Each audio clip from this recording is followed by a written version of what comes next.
Voici donc la deuxième partie de la vidéo où nous allons entrer dans les détails par rapport aux stratégies qu'on peut utiliser avec ces deux indicateurs. Pour l'instant on va s'en tenir à ça. Vous pouvez voir en bas que j'ai un indicateur qui est un stochastique. C'est pas très adapté à ce type de marché. Le stochastique c'est plutôt fait pour un marché sans tendance, mais le stochastique je l'utilise depuis quelques mois. En fait, je ne sais pas si certains d'entre vous ont tradé en juillet, août, septembre. C'était une période assez calme, assez plate, et donc il n'y avait pas énormément de tendance, et l'utilisation des stochastiques était appropriée, ce qui n'est pas forcément le cas aujourd'hui. Donc on ne va pas s'attarder sur le stochastique. D'habitude j'utilise plutôt un CCI, mais on y reviendra plus tard. On va commencer tout d'abord par les... Voilà. Alors, on va rester très simple. Je vais vous expliquer comment je trade avec les daily pivots. On va se mettre en situation. Je me lève au petit matin. J'analyse le marché. Et le but, c'est de faire comprendre comment j'analyse les trades potentiels par rapport au daily pivot. Alors attention, cette analyse va rester très simpliste parce qu'on ne peut pas analyser un marché juste en regardant les daily pivots, ce serait trop facile. Il y a tout un tas de choses à analyser.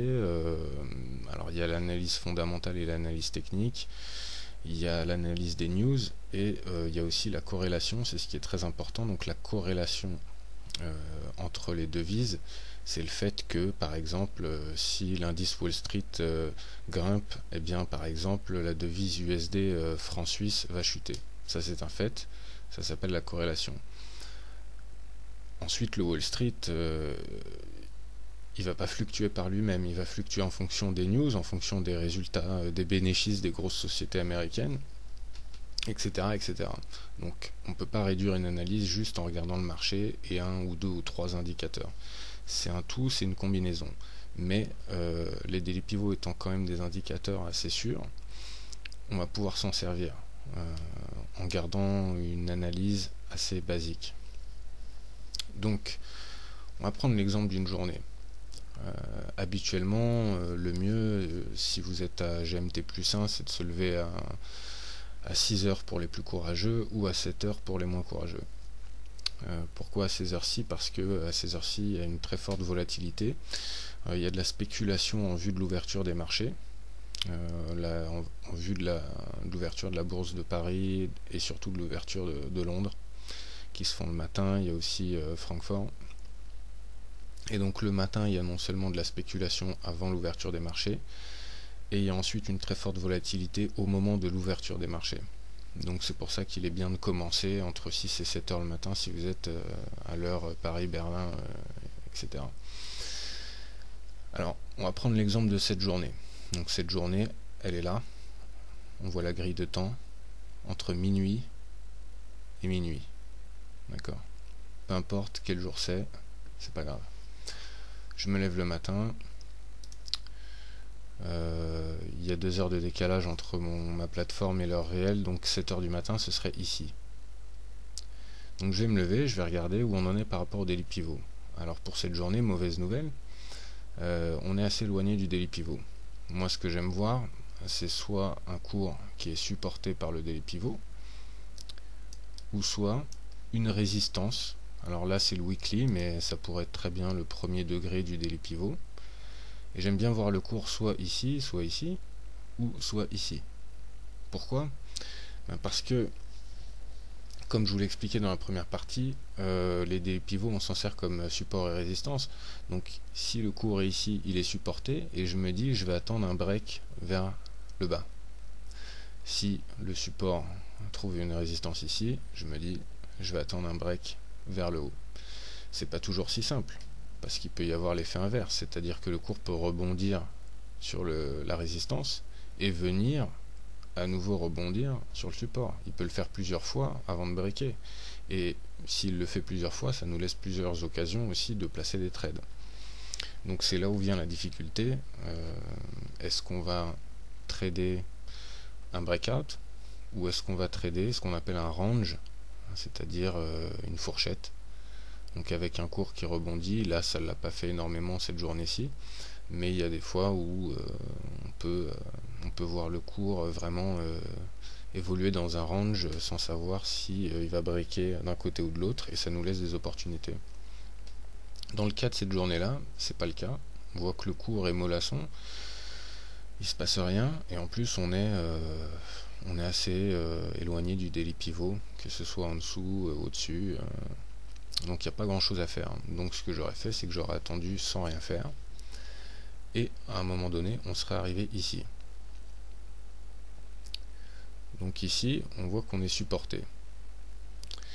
Alors en fonction de la corrélation, encore une fois, en fonction de ce que fait l'indice Wall Street, en fonction des news, etc., etc., on va essayer de spéculer.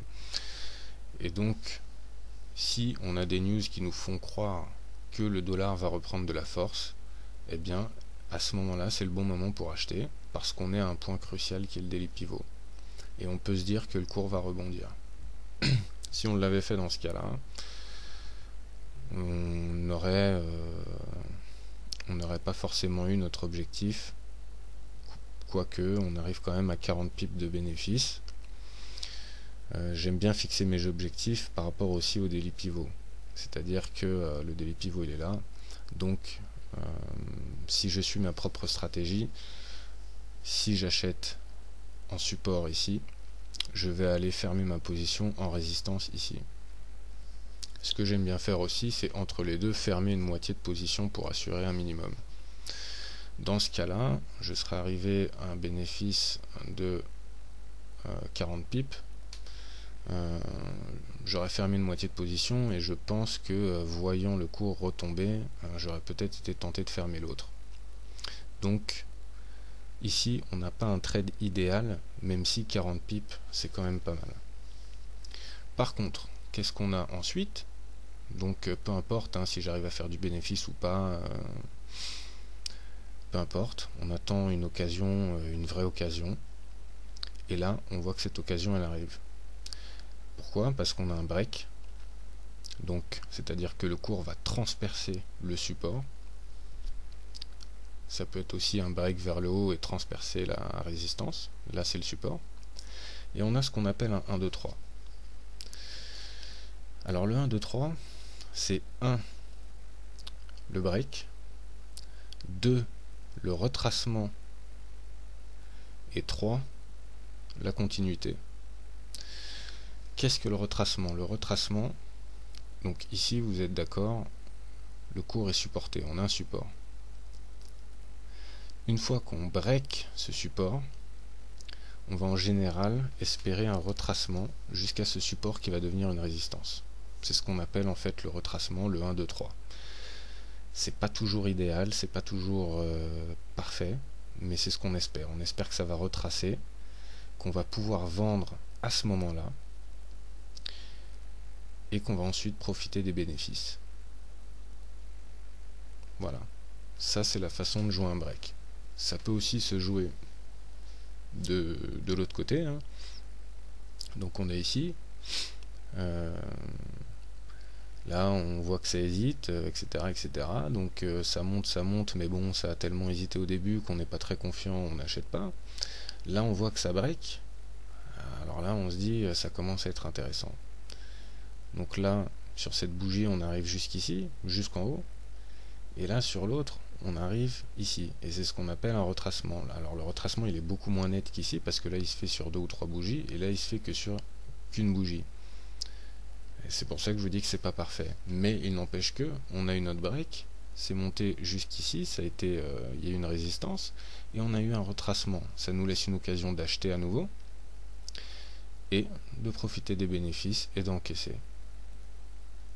Voilà, ça c'est la stratégie simple, basique, que j'applique avec les daily pivots, en additionnant évidemment une analyse technique et fondamentale. Mais on peut remarquer que même sans beaucoup d'analyse, quand on se fie au daily pivot comme support et résistance, vous voyez que c'est quand même assez fiable dans l'ensemble.